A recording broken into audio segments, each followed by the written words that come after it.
हाय दोस्तों, आपके अपने YouTube चैनल पर देव क्लास में आपका स्वागत है। दोस्तों, आज आपके लिए हम लाए हैं उत्तल दर्पणों के परावर्तन के लिए चिन्ह परिपाटी। ठीक है दोस्तों, आपका टॉपिक क्या है? उत्तल दर्पणों द्वारा परावर्तन के लिए चिन्ह परिपाटी। दोस्तों, इससे पहले आप लोगों को हम बताए हैं कि उत्तल दर्पण द्वारा और अवतल दर्पण द्वारा प्रतिबिंब कैसे बनाया जाता है, कैसे प्रतिबिंब बनता है। दोस्तों, अगर अनंत से प्रकाश किरणें आती है तो कैसा प्रतिबिंब बनता है, अगर वस्तु को अनंत पर रखा जाता है दोस्तों तो वहां पर कैसा प्रतिबिंब बनता है, उत्तल दर्पण में और अवतल दर्पण में। दोस्तों, आज का आपका टॉपिक रहेगा उन दर्पणों पर बने प्रतिबिंब का चिन्ह परिपाटी क्या होता है, कब धनात्मक होता है फोकस दूरी और कब ऋणात्मक होता है, वस्तु की लंबाई कब धनात्मक होती है और कब ऋणात्मक होती है। दोस्तों, उसके बाद प्रतिबिंब की लंबाई कब धनात्मक होती है और कब ऋणात्मक होती है। यदि मुख्य अक्ष पर कोई वस्तु रखा गया है तो उसका प्रतिबिंब कैसा बनता है, दर्पण के आगे बनता है कि दर्पण के पीछे बनता है, दर्पण से छोटा बनता है कि दर्पण वस्तु से छोटा बनता है कि वस्तु से बड़ा बनता है। ठीक है दोस्तों, तो इसके चिन्ह परिपाटी के अनुसार आज हम इसके बारे में बात करेंगे। तो ये रहा आपका टॉपिक दोस्तों आज का। ठीक है, अब हम यहाँ पर नोट कर दे रहे हैं दोस्तों, उसके बाद आपको हम बता रहे हैं, नोट करके समझा रहे हैं। ठीक है, नोट करिए आप लोग भी साथ ही साथ। देखिए, अब यहाँ पर हमने नोट करके कह रहा है दोस्तों कि गोलीय दर्पणों द्वारा प्रकाश के परावर्तन में दर्पण से वस्तु की दूरी, प्रतिबिंब की दूरी एवं फोकस दूरी आदि को व्यक्त करने के लिए एक निश्चित चिन्ह परिपाटी का प्रयोग किया जाता है। दोस्तों, आपको बता दें, अगर हम दर्पण कोई भी ले लेते हैं और दर्पण के अगर सामने कोई वस्तु रखते हैं, कहने का तात्पर्य यह है कि दर्पण के बाईं ओर यदि वस्तु को रख रहे हैं या फिर दर्पण के दाईं ओर वस्तु को रख रहे हैं तो प्रतिबिंब कैसा बनता है, धनात्मक बनता है। उसकी फोकस दूरी धनात्मक होती है दर्पण के सामने यदि वस्तु रखी गई है तब। दोस्तों, सदैव दर्पण पर प्रकाश किरणें बाईं ओर से डाली जाती है। ठीक है दोस्तों, कहां से डाली जाती है? तो सदैव प्रकाश किरणें बाईं ओर से डाली जाती है दर्पण के ऊपर। तो दोस्तों, इसका कुछ कंडीशन है। देखिए, यहाँ पर जब हम बाईं ओर से प्रकाश किरणों को इस दर्पण के ऊपर क्या कर रहे हैं, आपतित कर रहे हैं, तो दोस्तों यहाँ पर लिखा हुआ है ना, आपतित किरण की दिशा, मतलब कि प्रकाश किरण को जब हम बाईं ओर से डाल रहे हैं तो यहां से पड़ने के पश्चात जो इसका प्रतिबिंब बनता है नीचे की तरफ, ठीक है, वो प्रतिबिंब कैसा होता है, नीचे की ओर ऋणात्मक होता है। अगर मुख्य अक्ष के नीचे उसका प्रतिबिंब बन रहा है दोस्तों, ध्रुव के नीचे यदि प्रतिबिंब बन रहा है, दर्पण के सामने और ध्रुव के नीचे यदि प्रतिबिंब बन रहा है तो वो प्रतिबिंब कैसा होता है, ऋणात्मक होता है। देखिए दोस्तों, ये मुख्य अक्ष है, ये आपका दर्पण है, दर्पण का ये ध्रुव है। मुख्य अक्ष पर एक वस्तु ए और बी रखी गई है, जिस पर आपतित प्रकाश की किरण जब पड़ रही है तो उसका प्रतिबिंब मुख्य अक्ष से नीचे की ओर ऋणात्मक बन रहा है, जो ए डैश और बी डैश प्रतिबिंब बन रहा है। ठीक है दोस्तों, ऊपर की ओर, मुख्य अक्ष से ऊपर की ओर प्रतिबिंब जो होता है, प्रतिबिंब की जो लंबाई होती है दोस्तों वो धनात्मक होती है, और नीचे की ओर मुख्य अक्ष से नीचे की ओर जो लंबाई होती है प्रतिबिंब की वो कैसी होती है, ऋणात्मक होती है। ठीक है दोस्तों, दर्पण के ध्रुव यानी दर्पण के पीछे जो दूरी होती है वो धनात्मक होती है, सदैव क्या होती है दोस्तों, धनात्मक होती है, तथा दर्पण के आगे की जो दूरी होती है वो क्या होती है, ध्रुव के दाईं ओर की दूरी क्या होती है दोस्तों, ऋणात्मक होती है। ठीक है दोस्तों, तो इसके कुछ कंडीशन है, उन कंडीशनों को यहाँ पर हम अप्लाई कर दे रहे हैं दोस्तों। तब तक आप इसका स्क्रीनशॉट कर लीजिए या फिर उतार लीजिए, इसको नोट कर लीजिए। ठीक है, अब यहाँ पर नोट कर दिए दोस्तों। अगर पूछ दिया जाए कि कैसे इसको आप डिफाइन करोगे दोस्तों पॉइंट के रूप में, ठीक है ना, तो यहाँ पर देखिए नोट कर दिए कि दर्पण पर प्रकाश किरणें सदैव बाईं ओर से डाली जाती है। यह दर्पण है और इस पर प्रकाश किरणें सदैव किधर से हम डाल रहे हैं दोस्तों, बाईं ओर से डाल रहे हैं। दिख रहा है यहाँ पर आपतित किरण की दिशा, दिख रहा है ना, ये सदैव दर्पण के बाईं ओर से डाली जाती है। दूसरा पॉइंट क्या लिखोगे दोस्तों, दूसरा पॉइंट कह रहा है कि सभी दूरियां दर्पण के ध्रुव से मुख्य अक्ष के साथ ली जाती है। दोस्तों यहाँ पर दर्पण का क्या है, ध्रुव P है, और इसी से सारी दूरियों को हम लोग धनात्मक या ऋणात्मक क्या करते हैं, लेते हैं। ठीक है दोस्तों, तो दर्पण से ध्रुव की दूरियां जो होती है हमेशा ध्रुव से ली जाती है। ठीक है दोस्तों, कह रहा है कि दर्पण की ध्रुव से मुख्य अक्ष के साथ नापी जाती है। ठीक है दोस्तों, तीसरा पॉइंट कर रहा है कि दर्पण के ध्रुव के दाईं ओर, दर्पण के ध्रुव के दाईं ओर, ये है दायां। ठीक है दोस्तों, जिधर का भाग कलई किया गया है उसके दाईं ओर, अर्थात आपतित किरणों की दिशा नापी गई दूरियां, आपतित किरणों की दिशा की, यहां पर की कर लीजिए, नापी गई दूरियां धनात्मक चिन्ह के साथ ली जाती हैं। ठीक है दोस्तों, जब हम दर्पण के ध्रुव यानी कि जिधर कलई किया गया होता है, दर्पण का जो भाग कलई किया जाता है उधर उसका दायां भाग है, दर्पण का दायां भाग है। ठीक है दोस्तों, तो कह सकते हो कि ध्रुव के दाईं ओर की जो दूरी होती है वो सदैव क्या ली जाती है, धनात्मक ली जाती है। किसमें, अवतल दर्पण में। ठीक है दोस्तों, उसके बाद कह रहा है दोस्तों चौथा पॉइंट कि दर्पण के ध्रुव के बाईं ओर अर्थात आपतित किरणों की विपरीत दिशा में नापी गई दूरियां ऋणात्मक चिन्ह के साथ ली जाती है।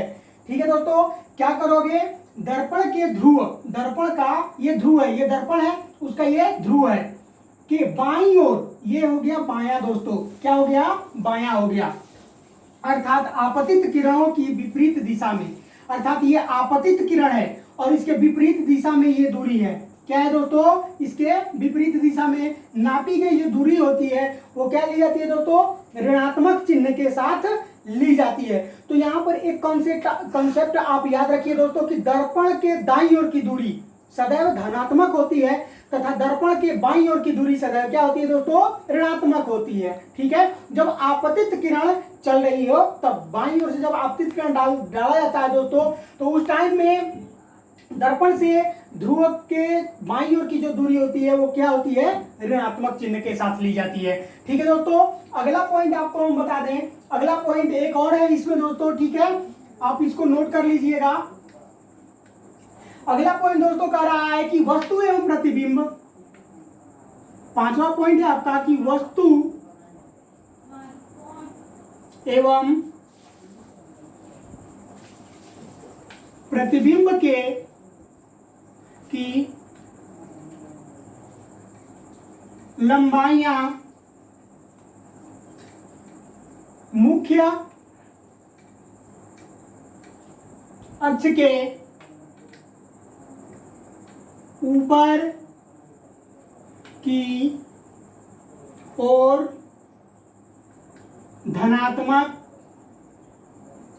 की ओर धनात्मक तथा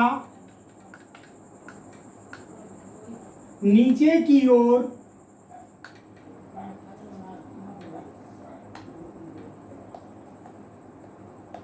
ऋणात्मक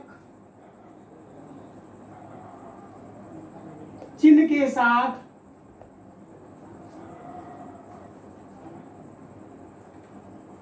ली जाती है। ठीक है दोस्तों, देखिए अगला पॉइंट कर रहा है कि वस्तु एवं प्रतिबिंब, दोस्तों यहां पर ये वस्तु A और B रखी गई है जिसका प्रतिबिंब A' और B' बन रहा है। ठीक है, कह रहा है कि वस्तु एवं प्रतिबिंब की लंबाइयां, इन दोनों वस्तुओं और प्रतिबिंबों की लंबाइयां मुख्य अक्ष के ऊपर, मुख्य अक्ष ये है दोस्तों, ठीक है, मुख्य अक्ष है, इसके ऊपर क्या ली जाती है, धनात्मक तथा नीचे की ओर क्या ली जाती है दोस्तों, ऋणात्मक चिन्ह के साथ ली जाती है। ठीक है दोस्तों, तो ये रहा आपका पॉइंट। अब आपको हम बताएंगे दोस्तों कि इन्हें अगर हम परिवर्तित करना चाहेंगे, फोकस दूरी, अवतल दर्पण में फोकस दूरी धनात्मक होती है कि ऋणात्मक होती है, ये आपको हम पता करने के लिए दोस्तों एक टेबल बना दे रहे हैं और उस टेबल को भी आप ध्यान से याद रख लीजिएगा ताकि न्यूमेरिकल करने में दोस्तों आपको बहुत ही आसानी महसूस होगा।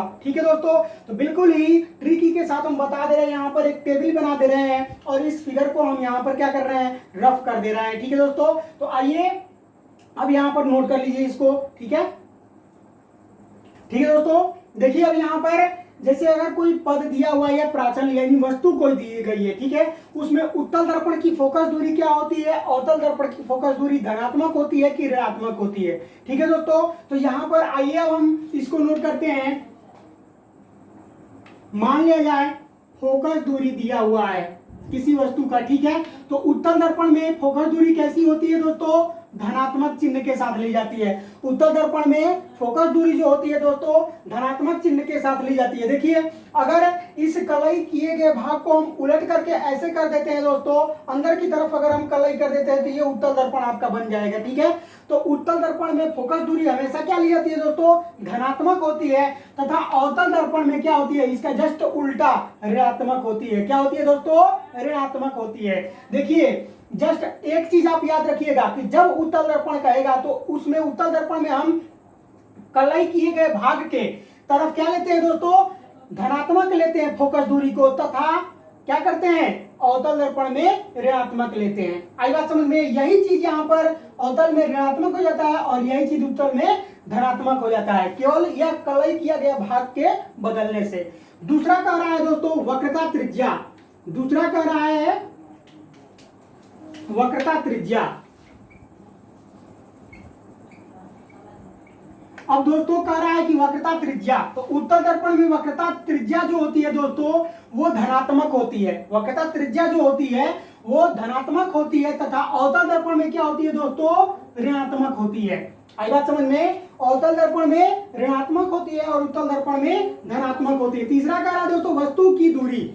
अगर वस्तु की दूरी के बारे में हम बात करते हैं तो वस्तु की जो दूरी होती है दोस्तों उत्तल दर्पण में ऋणात्मक होती है। क्या होती है, उत्तल दर्पण में वस्तु की जो दूरी होती है दोस्तों ऋणात्मक होती है, तथा अवतल दर्पण में भी क्या होती है, ऋणात्मक ही होती है। उत्तल दर्पण में और अवतल दर्पण में फोकस दूरी क्या होती है दोस्तों, दोनों ही ऋणात्मक चिन्ह के साथ ली जाती है। ठीक है, उसके बाद दोस्तों अगला पॉइंट कर रहा है, चौथा पॉइंट कर रहा है दोस्तों कि वास्तविक प्रतिबिंब की दूरी। अगर हम वास्तविक प्रतिबिंब की दूरी के बारे में बात करते हैं दोस्तों, तो वास्तविक प्रतिबिंब की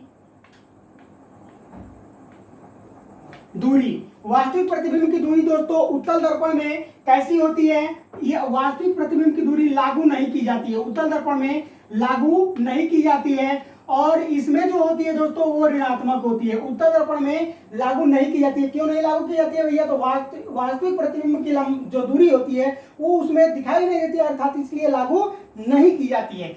अवतल दर्पण में दिखाई देती है, इसलिए ये दूरी क्या होती है, ऋणात्मक होती है। आई बात समझ में। अगला पॉइंट कर रहा है दोस्तों कि आभासी प्रतिबिंब की दूरी। अगर हम बात करते हैं आभासी प्रतिबिंब की दूरी के बारे में, तो आभासी प्रतिबिंब की जो दूरी होती है दोस्तों वो उत्तल दर्पण में क्या होता है, क्या होता है, धनात्मक होता है। क्यों, क्योंकि हम लोग आभास करते हैं, अगर पर्दे के पीछे कोई प्रतिबिंब बनता है तो उत्तल दर्पण में बनता है दोस्तों, तो हम आभास करते हैं केवल कि वह प्रतिबिंब ऐसा होगा, वो हमको दिखाई नहीं देता है, अर्थात यही दूरी क्या होती है, धनात्मक होती है। और अवतल दर्पण में क्या होती है दोस्तों, अवतल दर्पण में भी क्या होती है, यह दूरी धनात्मक ही होती है, क्योंकि हम आभास करके उसको क्या करते हैं, पता करते हैं, इसलिए वो दोनों दूरियां क्या होती है, अवतल और उत्तल में दोनों में धनात्मक पाई जाती है। ठीक है दोस्तों, उसके बाद अगला पॉइंट है आपका कि अगला पॉइंट हम लिखेंगे वास्तविक प्रतिबिंब की लंबाई। वास्तविक प्रतिबिंब की लंबाई जो होती है वो दोस्तों क्या होती है, उत्तल दर्पण में। तो वास्तविक दोस्तों ऐसे लिख दे रहे हैं, प्रतीक लिख करके शून्य कर दे रहे हैं, यानी प्रतिबिंब है वो, ठीक है ना, की लंबाई, थोड़ा सा जगह कम है दोस्तों, की लंबाई जो होती है वो उत्तल दर्पण में लागू नहीं की जाती है। क्या की जाती है दोस्तों, लागू नहीं की जाती है। ठीक है ना, वास्तविक प्रतिबिंब की जो लंबाई होती है दोस्तों उसको लागू नहीं किया जा सकता है। ठीक है, आई बात समझ में, लागू नहीं होता है क्योंकि वो बहुत बड़ा भी बन जाता है, छोटा भी बन जाता है। ठीक है दोस्तों, इसलिए लागू नहीं किया जा सकता है। और अवतल दर्पण में यह जो लंबाई होती है दोस्तों वो क्या होती है, ऋणात्मक होती है। क्या होती है दोस्तों? ऋणात्मक चिन्ह के साथ ली जाती है। ठीक है, उसी तरह से अगला पॉइंट आपका है दोस्तों, 7वां पॉइंट, आखिरी पॉइंट है आपका दोस्तों कि आभासी प्रतिबिंब की लंबाई। अब हम दोस्तों बात करेंगे आभासी प्रतिबिंब की लंबाई के बारे में। तो आभासी प्रतिबिंब की जो लंबाई होती है दोस्तों, उत्तल दर्पण में क्या होती है? धनात्मक चिन्ह के साथ ली जाती है।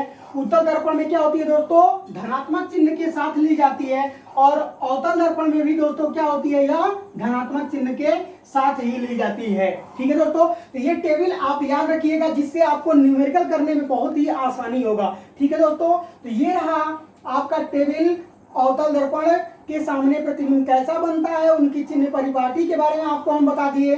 दोस्तों अगले टॉपिक में आपको हम बताएंगे गोलीय दर्पण की वक्रता, त्रिज्या तथा फोकस दूरी में संबंध क्या है।